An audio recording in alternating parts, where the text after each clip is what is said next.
Friends, welcome on my YouTube channel agro academy. आज मैं आपके लिए एक टॉपिक लेके आया हूँ टर्मरिक के बारे में का। आज का जो टॉपिक है टर्मरिक की खेती मतलब हल्दी की खेती। हल्दी की खेती कैसे की जाए, ये हमारा आज का टॉपिक है।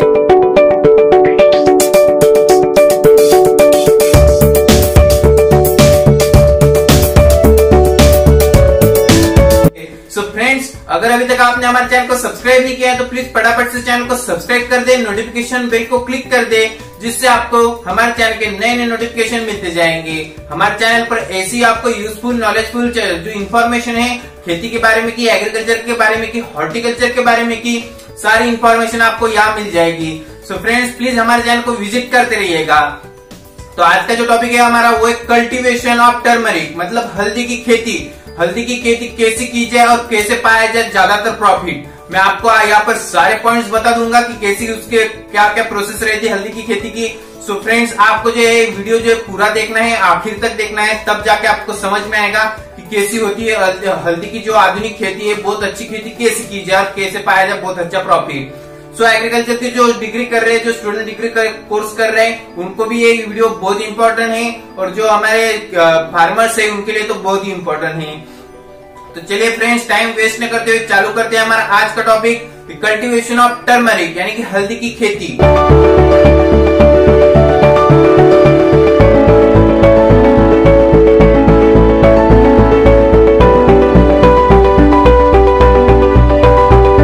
तो इसमें हम फर्स्ट पॉइंट देखेंगे क्लाइमेट का। तो क्लाइमेट हमें कैसा लगता है, तो जनरली फ्रेंड्स देखा जाए तो ये हल्दी की खेती जो है, टर्मरिक की जो खेती है, वो जनरली देखा जाए तो ट्रॉपिकल एंड सब ट्रॉपिकल रीजन में की जाती, क्योंकि इसको जो हमारा वो क्लाइमेट जो लगता है वो क्लाइमेट है warm and humid. Warm and humid climate जो है वो नेसेसरी है टर्मरिक की खेती के लिए। एंड एवरेज टेम्परेचर कितना चाहिए, तो टेम्परेचर हमें चाहिए 25 से 30 डिग्री सेल्सियस का। 25 से 30 डिग्री सेल्सियस का जो टेम्परेचर है वो सुटेबल है, सक्सेसफुल है कल्टीवेशन ऑफ टर्मरिक के लिए यानी कि हल्दी की खेती के लिए। कितना 25 to 30 डिग्री सेल्सियस का। एंड देन क्लाइमेट के पॉइंट में देखेंगे हम एवरेज रेनफॉल कितना चाहिए, मतलब बारिश कितनी चाहिए उसके लिए। तो उसके लिए बारिश चाहिए हमें 1500 mm बारिश, मतलब एनुअल रेनफॉल जो है वो रिक्वायर्ड है हमें टर्मरिक की कल्टीवेशन के लिए, हल्दी की खेती के लिए। 1500 mm यानी कि 1500 mm रेनफॉल, एनुअल रेनफॉल हमें रिक्वायर्ड है। देन फ्रेंड्स, ये होगा क्लाइमेट का पॉइंट। देन नेक्स्ट पॉइंट देखेंगे हम सॉइल का, कि हमें मिट्टी कैसी लगती है टर्मरिक की खेती के लिए, हमें मिट्टी कैसी चाहिए, कौन सी जो मिट्टी है कि वो बहुत बेस्ट रहती है हमारी हल्दी की खेती के लिए। तो मैं वो आपको बता देने वाला हूँ कैसी चाहिए। तो वेल फर्टाइल मतलब आपकी जो खेती की जो जमीन है उसमें सारे फर्टाइल हो, उसमें सारे न्यूट्रिएंट्स प्रेजेंट होने चाहिए। उसकी फर्टिलिटी अगर कम हो तो आपको उसे बढ़ाना है, उसमें कंपोस्ट ऐड करना है, एफआईएम ऐड करना है, वो ऐड करके आपको जो है उसकी फर्टिलिटी बढ़ानी है। तो फर्स्ट में देखा हमने वेल फर्टाइल सॉइल चाहिए, हमें वेल ड्रेन्ड सॉइल चाहिए, डीप सॉइल चाहिए। उसके बाद सैंडी लोम और क्ले लोम। सैंडी लोम और क्ले लोम, ये आपको याद में रखना है। सैंडी लोम और क्ले लोम, ये जो दो सॉइल से ये बहुत ज्यादा सुटेबल है कल्टीवेशन ऑफ टर्मरिक के लिए यानी कि हल्दी की खेती के लिए। कोई सी सॉइल चाहिए हमें, well fertile, well drain, deep soil, then sandy loam and clay loam. ये जो सॉइल है ये बहुत बेस्ट है हमारी हल्दी की खेती के लिए। देन फ्रेंड्स, एक पीएच रहता है, सॉइल का पीएच रहता है। वो पीएच हमें कितना होना हल्दी की खेती के लिए, सॉइल का जो पीएच रहता है वो पीएच हमें चाहिए 4.5 to 7.5, मतलब 4.5 से 7.5 का हमें पीएच चाहिए। वो पीएच जो है हमें अल्कलाइन रखना है, हमें न्यूट्रल पीएच चाहिए, एसिडिक पीएच नहीं होना है। और एसिडिक सॉइल भी जो है वो हमारे जो हल्दी की खेती के लिए वो डेंजर है। फ्रेंड्स, इतना हमें पीएच चाहिए। पीएच मतलब क्या आपको पता ना हो तो डिस्क्रिप्शन बॉक्स में लिंक डाली हुई है, डिस्क्रिप्शन बॉक्स में जाइए, उस पर क्लिक कीजिए और वीडियो देखिए और पीएच मतलब क्या जान लीजिए। फ्रेंड्स, ये रहा हमारा सॉइल का पॉइंट। सॉइल के पॉइंट में देखा हमने कौन सी सॉइल अच्छी रहती, कौन सा पीएच रहता। देन नेक्स्ट पॉइंट पर बढ़ते हैं। हमारे नेक्स्ट पॉइंट है हमारा प्लांटिंग। इसकी प्लांटिंग कैसे की जाए, तो इसकी प्लांटिंग जो है जनरली हम अप्रैल टू मई में इसकी प्लांटिंग करनी है। अप्रैल टू मई मतलब अप्रैल टू मई महीने में इसकी हमें प्लांटिंग सोइंग डन कर देनी है। ये जो सीजन रहता है, ये जो पीरियड रहता है, ये बहुत सुटेबल है क्योंकि उसके बाद बारिश का सीजन चालू हो जाता। तो बारिश के सीजन में जो शावरिंग होती है वो शावरिंग बहुत अच्छी रहती है हमारी हल्दी की खेती के लिए। सो फ्रेंड्स, ये होगा प्लांटिंग सीजन। अप्रैल टू मई का प्लांटिंग सीजन चाहिए।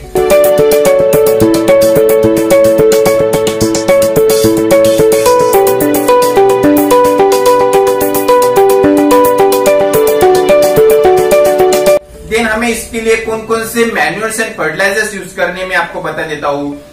कौन कौन से खाद यूज करने हैं, कौन कौन से मैन्यूअल्स यूज करने हैं, वो आपको मैं क्लियर कर देने वाला हूँ। मैं जो आपको यहाँ पर रेशियो बताऊंगा उसी रेशियो में आप उसे यूज कीजिए। उससे क्या होगा कि आपकी जो मतलब हल्दी की खेती है उसमें बहुत ज्यादा इंप्रूवमेंट होगी और वो बहुत ज्यादा यील्ड आपको देगी। सो फ्रेंड्स, मैन्यूअल्स एंड फर्टिलाइजर में बता देता हूँ। FYM आपको अप्लाई करना है 30 से 40 टन पर हेक्टर। 30 से 40 टन एक हेक्टर के लिए आपको FYM ऐड करना है, फार्म एड मैन्योर। अगर फार्म एड मैन्योर आपको क्या है पता ना हो तो डिस्क्रिप्शन बॉक्स में लिंक डाले हुए, क्लिक कीजिए, वीडियो देख लीजिए। तो ये FYM आपको ऐड करना है 30 से 40 टन पर हेक्टर। देन आपको एनपीके का डोज देना है आपको। मैं आपको रेशियो बता देता हूँ कौन सा रेशियो है। तो ये वो 60:50:120 इस रेशियो में आपको इसका डोज देना है एनपीके का। एनपीके मतलब नाइट्रोजन, फास्फोरस, पोटेशियम। नाइट्रोजन आपको देना है 60 kg पर हेक्टर।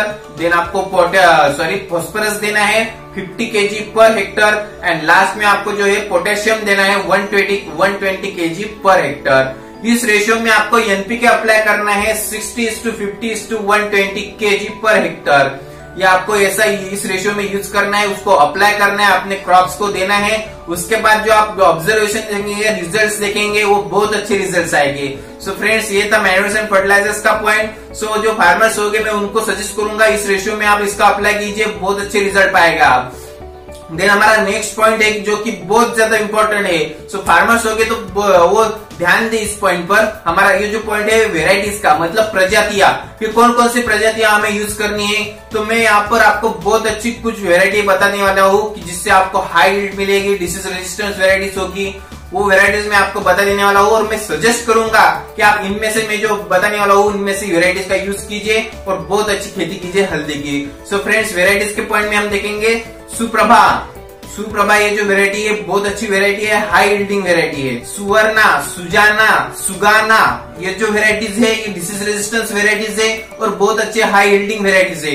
देन उसके बाद CO1 IISR प्रभा ये जो वेराइटी है ये वेराइटी भी बहुत अच्छी है, IISR Prabha. And then IISR Pratibha ये भी वेराइटी बहुत अच्छी वेराइटी है, हाई यील्डिंग वेराइटी है। इससे आपका जो यील्ड है वो बहुत अच्छा आएगा और आप नफे में रहेंगे, प्रॉफिट कमाएंगे।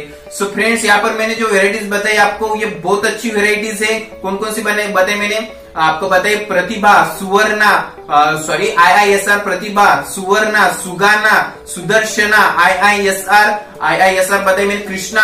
देन IISR प्रभा ये जो वेराइटीज है, BSR1 ये जो वेराइटीज है ये बहुत अच्छी वेराइटीज है आपकी हल्दी की खेती के लिए।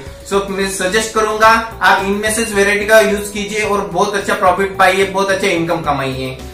सो फ्रेंड्स, ये था हमारा वेराइटीज का पॉइंट। देन नेक्स्ट पॉइंट पर बढ़ते हैं हमारे मल्चिंग, कि मल्चिंग कैसे मल्चिंग करनी है कि नहीं करनी है। सो फ्रेंड्स, टर्मरिक की खेती में मल्चिंग करेंगे तो बहुत बेस्ट रहेगा। सजेस्ट करूंगा आपको मल्चिंग कीजिए और बहुत अच्छा यील्ड पाइए। और आपके जो मतलब ये हो आपका जो यील्ड है वो बहुत अच्छा यील्ड तो आएगा ही, लेकिन क्वालिटी का यील्ड आएगा इसकी वजह से, और बहुत ही अच्छा आप इनकम कमाएंगे। मार्केटिंग प्राइस आपको बहुत अच्छी मिलेगी, क्योंकि ये मल्चिंग से क्या होगा कि आपकी जो मॉइस्चरस कंडीशन है, मॉइस्चरस कंडीशन बनी रहेगी आपकी खेती की। देन आपका सॉइल इरोजन स्टॉप हो जाएगा, सॉइल इरोजन नहीं होगा।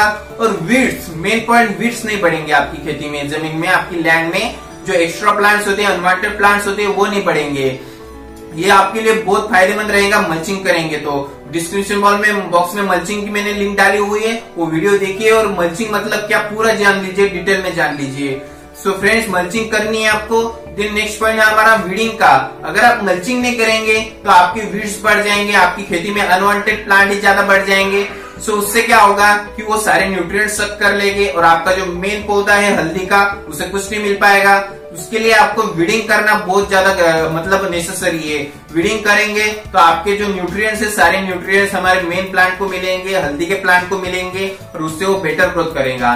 देन ये होगा हमारा वीडिंग का पॉइंट। देन नेक्स्ट पॉइंट है इरिगेशन का, कि कैसे हमें इरिगेट करना है। सो फ्रेंड्स, ये जो हल्दी की खेती है इसके लिए हमें कैसा इरिगेशन चाहिए मैं आपको बता देने वाला हूँ। इसके लिए आपको जब आप इसकी सोइंग करेंगे देन उसके बाद तुरंत 2 से 3 दिनों के बाद आपको इसको वाटरिंग करना है, इरिगेट करना है। 2 से 3 दिनों से बाद 2 के 3 दिनों से बाद इरिगेट किया तब जाके आपको जो है उसके बाद आपको देन 5 से 6 दिनों के इंटरवल से रेगुलरली इसको इरिगेट करते रहना है। 5 से 6 दिनों के इंटरवल से आपको हल्दी की खेती को रेगुलरली इरिगेट करना जरूरी है। सो फ्रेंड्स, इरिगेशन का आपको समझ में आया होगा कैसे इरिगेशन करनी है हमें। देन नेक्स्ट पॉइंट है हमारा डिसीज एंड पेस्ट, कि कौन कौन से ऐसे डिसीज है, कौन कौन से ऐसे पेस्ट है कि जो इस पर अटैक करते हैं। सो मैं आपको डिसीज एंड पेस्ट बता देने वाला हूँ यहाँ पर, आप ध्यान से देखिएगा।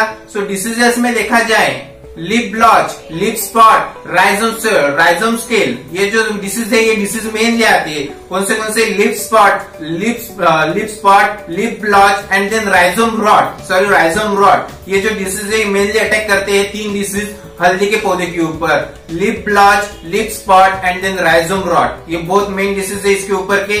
और पेस्ट में आपको बता देना कौन कौन से इंसेक्ट पेस्ट है जो अटैक करते हैं। तो shoot borer, rhizome scale and then उसके बाद माइनर जो पेस्ट होते हैं वो माइनर पेस्ट, ये जो बहुत ज्यादातर प्रमाण में अटैक करते हैं हमारे हल्दी के पौधे के ऊपर। डिसीज कौन कौन से, leaf blotch, leaf spot, rhizome rot and pest shoot borer, rhizome scale and minor pest, ये बहुत ज्यादा अटैक करते हैं मैंने जो बताए हल्दी के पौधे के ऊपर। तो आप एग्री के शॉप को विजिट कीजिए, एग्रीकल्चर की कोई भी शॉप को, वहां पर आपको इंसेक्टिसाइड, पेस्टिसाइड्स मिल जाएंगे, उसका आप स्प्रे कीजिए अपनी खेती के ऊपर।